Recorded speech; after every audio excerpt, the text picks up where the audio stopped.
tema que eu quero tratar com vocês é este: vida longa na terra que Deus dá. Vida longa na terra que Deus dá. A obediência é condição da promessa. Texto da palavra do Senhor. Vamos ler juntos? Vós, filhos, sede obedientes a vossos pais no Senhor, porque isto é justo.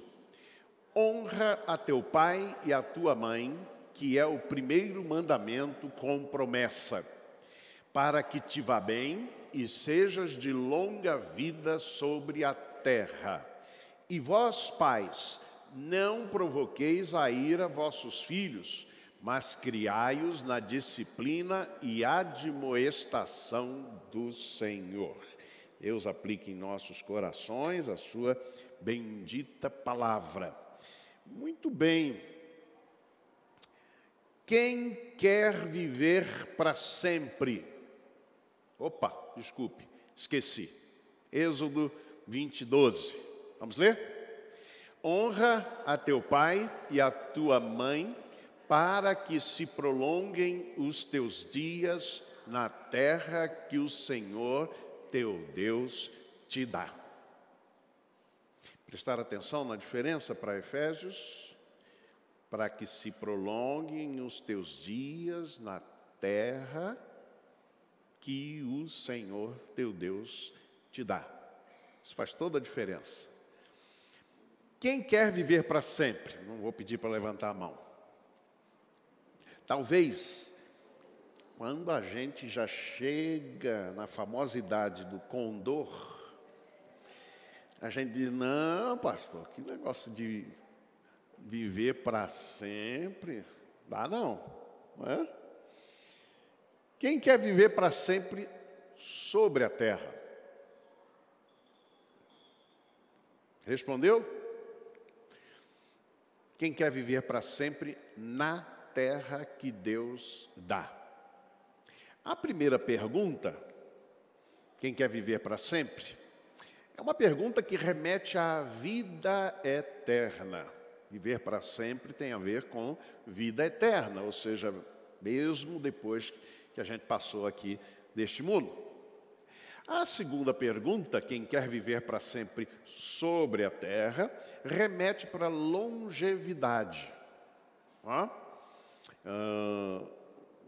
Me lembro de um pastor que foi convidado para pregar no aniversário de 75 anos, acho que foi isso, do pastor Nilson do Amaral Fanini, famoso pregador batista e evangelista. E esse pastor escolheu como texto aquele salmo que diz assim: a vida do homem pode chegar até 70. O que passa disso é canseira e enfado. Quando ele terminou de ler o texto bíblico, o pastor Fanini falou: mas que texto é esse que você escolhe para meus 75 anos de idade? Canseira e enfado, não é? Então, talvez essa pergunta pela longevidade depende. Se perguntar para um jovem, né? Perguntar aqui para o Rodrigo, para o Herbert, né? Que são novinhos ainda, né? Eles vão dizer: claro, eu quero chegar longe, né? Mas perguntar para alguns, né, que estão chegando um pouco mais longe, vão dizer assim: depende. A terceira pergunta é a pergunta pelo desfrute das promessas de Deus. Não é longevidade, não é vida eterna, mas é o desfrute das promessas de Deus. A gente vai ver isso aqui. Paulo pensa na congregação local, na igreja local, como sendo uma família igreja. Nós vimos isso quando começamos a estudar, quando chegamos lá no capítulo 5, versículo 21. E quando vimos que a ordem paulina ali, por exemplo, sobre submissão, atinge toda a igreja, sujeitando-vos uns aos outros no temor do Senhor, Efésios 5, 21. Falamos sobre isso aqui. Deus é o Pai. Jesus é o primogênito dentre muitos irmãos, conforme Romanos capítulo 8, versículo 29. E é também o noivo da igreja. A igreja é a noiva, chamada assim, identificada assim, desde o Antigo Testamento. Mas especialmente Efésios 5, 25 a 33. Então, neste dia 21 de agosto, eu falei sobre relacionamentos além de papéis. E eu afirmei que a igreja não é um palco para o desempenho de um papel, mas é um corpo vivo para a vivência de relacionamentos sadios. Vou repetir. A igreja não é um palco para o desempenho de um papel, mas um corpo vivo para a vivência de relacionamentos sadios. Porque eu tenho muita dificuldade com uma certa interpretação bíblica, uma hermenêutica bíblica, ou seja, uma ciência de interpretação, que parte do pressuposto que você como esposo, você como esposa, vivendo exatamente o seu papel, que o casamento vai ser uma maravilha. E aí qual seria o papel da mulher, segundo Efésios capítulo 5, a partir do verso 22, não do 21, que o pessoal normalmente começa só do verso 22, esquece o 21. O que diz o 21? Sujeitando-vos uns aos outros no temor de Cristo. Então, se ali são papéis fixos, a minha dificuldade é entender que os papéis normalmente são identificados como exclusivos. Então, a mulher caberia o papel de ser submissa. Este papel não caberia ao homem, correto? E qual é o papel do homem, então? Efésios 5, 25? Amar. Portanto, a mulher não precisa amar. Faz sentido nenhum. Até porque um pouco antes, capítulo 5, versículo 2, Paulo vai dizer assim: andai em amor, como também Cristo nos amou e se entregou a si mesmo por nós como oferta. Vocês notaram algo interessante aqui? Que Paulo está falando a mesma expressão que ele vai usar no versículo 25 para os homens. Maridos, amai vossa mulher, como também Cristo amou a igreja, a si mesmo se entregou por ela. Mas no verso 2, ele não está falando para homem só, está falando para a igreja toda. Portanto, eu concluí, naquele domingo, 21 de agosto, que como igreja, e é claro, maridos e mulheres também, nós precisamos viver a submissão amorosa e o amor submisso. Porque quem ama como Cristo amou, submete-se sim ao outro, sujeitando-vos uns aos outros no temor de Cristo. Penso que isso é muito importante porque a gente precisa extrapolar esta relação entre esposo e esposa, filhos e pais, etc. A gente precisa extrapolar aqui por esse texto para a igreja toda. É visível que tudo que Paulo fala, por exemplo, para a relação esposo e esposa, ele está falando também para a igreja como um todo. A gente vive assim na igreja. Por isso, nesta manhã, eu quero pensar com vocês quais são os princípios nos relacionamentos na igreja que a gente pode apreender da relação entre pais e filhos. Vamos pensar um pouquinho, portanto, sobre este texto. Primeiro aspecto que eu aprendo nesse texto é que a fé é obediente. Ele começa falando aos filhos, lembrando, não é só aos filhos, é para a igreja como um todo. Vós, filhos, sede obedientes a vossos pais no Senhor, porque isto é justo. E Paulo aqui nesse texto, ele vai dar 3 razões ou motivos para os filhos serem obedientes aos pais. Primeiro, pela natureza. Ele diz, isto é justo, isto é o correto. É o que na teologia medieval chamava de justiça natural. É o que a gente apreende, por exemplo, da própria natureza. Faz parte da lei natural de Deus, ou que Deus escreveu, nos corações humanos, como Paulo escreve aos Romanos capítulo 2, 14 e 15. Então, é justo, é natural. Os pais são dados aos filhos, não para serem obedientes eles aos filhos e à vontade dos filhos. Eu sei que o negócio é difícil. E eu não achei que era mais difícil como avô. Catarina manda. É um negócio sério. Vovô, senta aqui no chão. Não, o vovô não aguenta mais, já está meio velho. Quando Deus dá os pais aos filhos, Ele os dá para que estes pais orientem. Olha o que a Bíblia vai dizer em Provérbios. A criança entregue a si mesma envergonha a sua mãe. É para isso que Deus deu os pais. Para orientação. Para dizer para a criança, eu sei que isso é difícil. E aí quando os filhos vão ficando crescidinhos, né? A gente vai dizendo algumas coisas. Olha, Tiago, não é assim não, meu filho. É assim, assim, assim. Aí ele me respondia assim, isso já jovem, né? Ele me respondia assim, isso era no seu tempo, pai. Não é nada disso. Não é? Então, os pais são dados para orientar os filhos. Você ainda não tem filhos, pense nisso. Você é dado como orientação. É natural. Segundo, é lei divina.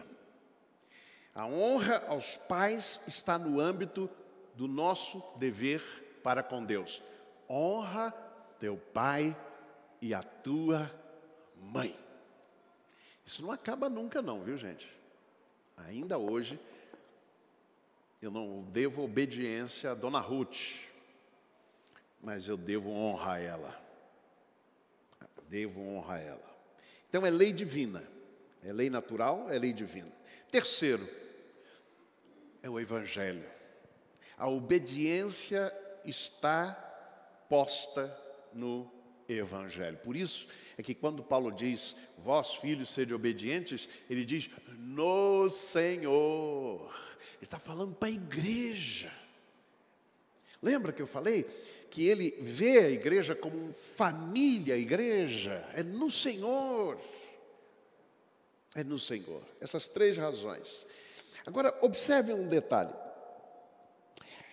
Em Tessalonicenses 3,14, 2 Tessalonicenses 3,14, ele diz, se alguém não obedecer a nossa palavra, o apóstolo Paulo, por esta carta anotai o tal e não vos mistureis com ele para que se envergonhe.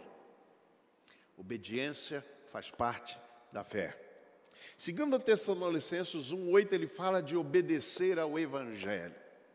Em Filipenses 2, 2 a 4, ele diz, cada um considere os outros superiores a si mesmo. E aí um pouco adiante, verso 12, ele diz, de sorte, meus amados, assim como sempre obedecestes. A obediência caminha junto com a fé. Mas não é só obediência ao Evangelho, não é só obediência a Deus, é também esta mútua sujeição. É este relacionamento que precisamos ter na igreja do Senhor também. Segundo aspecto que eu quero ressaltar para vocês é que a obediência é condição para o longo desfrute da promessa de Deus. Deus te deu uma promessa? Deu alguma promessa para você? Sim ou não? Sim? Pois é. Há aqui uma condição para que esta promessa seja desfrutada por longos anos. Honra teu pai e a tua mãe, que é o primeiro mandamento com promessa. Portanto, aí, ó, obediência ligada à promessa. Para que te vá bem e sejas de longa vida sobre a terra. Esse texto sempre me incomodou um pouco. E eu sempre me perguntei assim, mas eu conheço alguns filhos, bons filhos, que morreram antes dos seus pais, que não tiveram vida longa na terra. Você conhece alguém assim? Provavelmente. Não? Um bom filho que morreu cedo, morreu antes dos pais. E aí, como é que fica essa promessa? A questão é quando a gente observa e lê esse texto não como promessa de longevidade, mas como o cumprimento e o desfrute das promessas de Deus. Qual é a terra que o Senhor teu Deus te dá, no caso de Israel? Qual é a terra? Terra de Israel, a terra prometida. Então eu aprendi com esse texto a entender que a obediência ela é condição para este desfrutar das promessas de Deus na minha vida. Significa que se eu não vivo uma vida cristã em obediência, e aí vem filhos obedientes aos pais, e aí vem também esta experiência da obediência mútua no corpo de Cristo, eu não vou poder desfrutar longamente das promessas de Deus. Eu não vou poder sequer, vamos dizer assim, entre aspas, cobrar de Deus, Senhor, mas o Senhor prometeu. Existe uma questão muito interessante, que é a velha discussão sobre a terra de Israel. Né? Ali está, inclusive, uma imagem lá da terra de Israel, né? Que é a terra prometida. É assim mesmo, gente, 60% do território de Israel é deserto, é esse negócio marrom assim, ó. Alguém vai dizer assim, mas isso lá é promessa? Mas quando você vê os oásis no deserto, quando você descobre que Israel exporta alimentos para toda a Europa na época do inverno, alimentos cultivados aí, ó, no deserto. Aí você começa a entender que essas promessas de Deus dizem também respeito a pegar o deserto e fazer florescer. Promessa de Deus.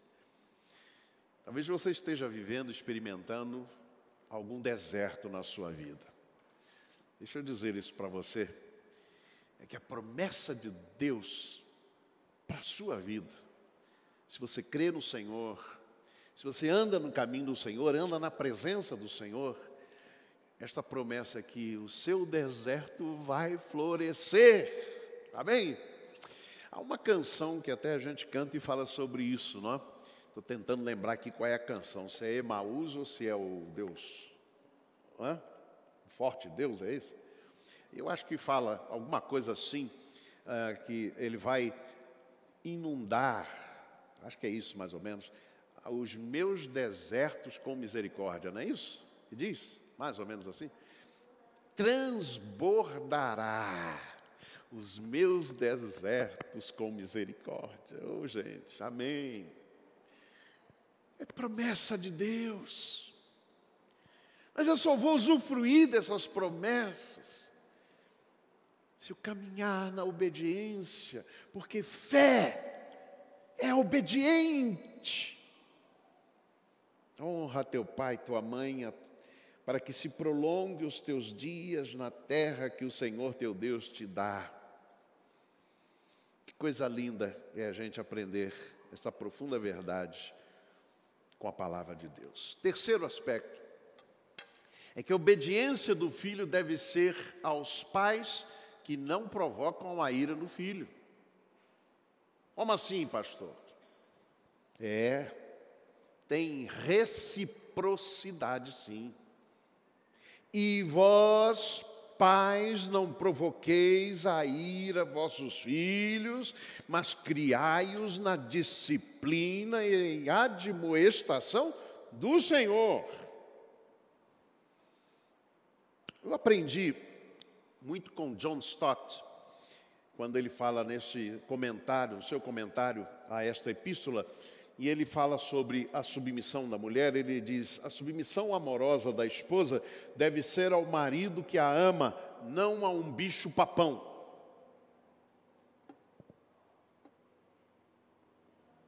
O que você acha? Concorda com isso? Não, pastor, que é isso? Submissão é incondicional. Obediência de filho é incondicional, seja o pai que for. Não. Porque aqui Paulo está traçando a igreja como família ideal, na qual filhos obedecem e pais não provocam os seus filhos à ira. Esse é um grande desafio para nós.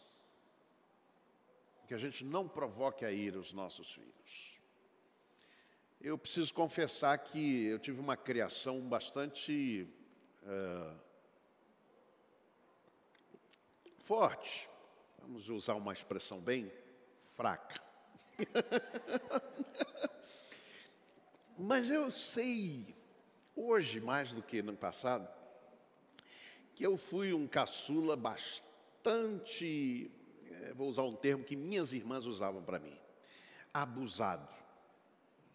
Baixinho abusado, era como eu era chamado quando eu era criança, eu era baixinho, né? Aliás, uma curiosidade, né? Eu era baixinho, mas eu calçava já 42 lá, pequeno, né? Então o pessoal fazia muita gozação comigo, porque dizia que eu era pezão, né? Mas enfim, minhas irmãs, quando mamãe não estava em casa, claro, então elas botavam para quebrar, botavam. Mas hoje eu reconheço, eu era mesmo muito abusado, me achava caçula, etc. E talvez em alguns momentos, talvez não, com certeza, na criação do Tiago e da Kézia não está aí não, né? Tá. Ixi.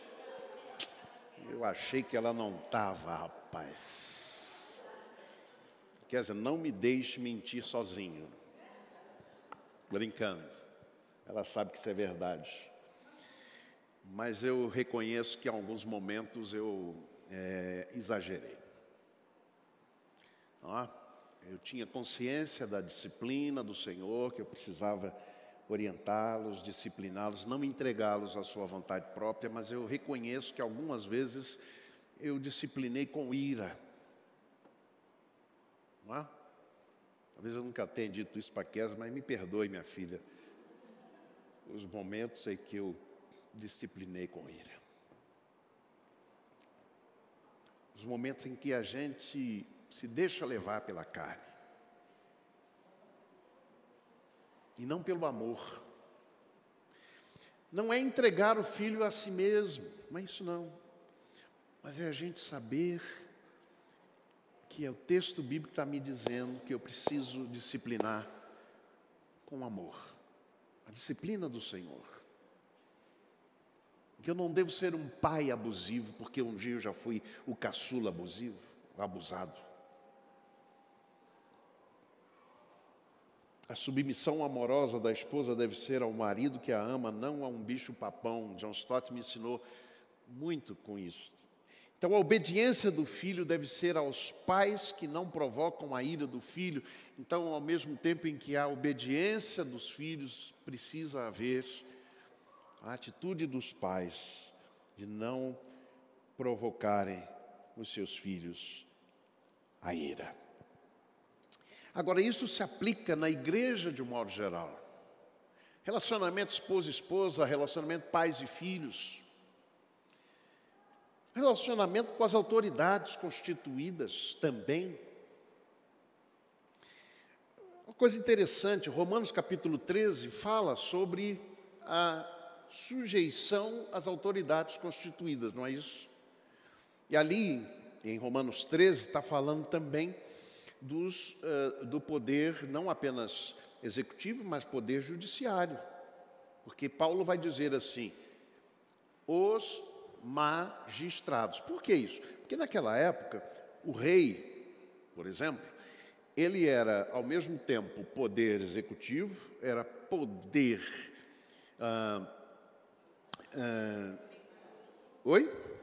judiciário, mas não era legislativo. Por que não? A lei de Deus estava lá. A lei de Deus. Ele não precisava legislar.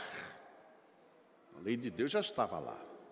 Então, quando o texto fala ali de submeter a autoridade, ele está falando da submissão à autoridade que também cumpre a sua função. Querem ver? Atos 5, 27 e 29. A autoridade disse aos apóstolos, não falem no nome de Jesus. Está aí. Autoridade abusiva. Aí o que Pedro diz? E os apóstolos? Antes importa obedecer a Deus do que aos homens. Então, o que a gente percebe aqui nesse texto é que esta obediência, ela é obediência que também implica em reciprocidade, nesse caso dos pais aos seus filhos. É preciso que a gente perceba, portanto, estas profundas verdades que aqui o texto nos dá. A fé é obediente, em primeiro lugar, como vimos. Segundo, a fé, ou a obediência, é a condição para que a gente desfrute por longos anos as promessas de Deus. E em terceiro lugar, é que a obediência, ela deve ser também com reciprocidade. Ela experimenta e vive e vivencia esta reciprocidade. Concluindo, pastor Vilmar Leite, não o conheci pessoalmente, mas encontrei a expressão dele que me traz este pensamento sobre esse texto.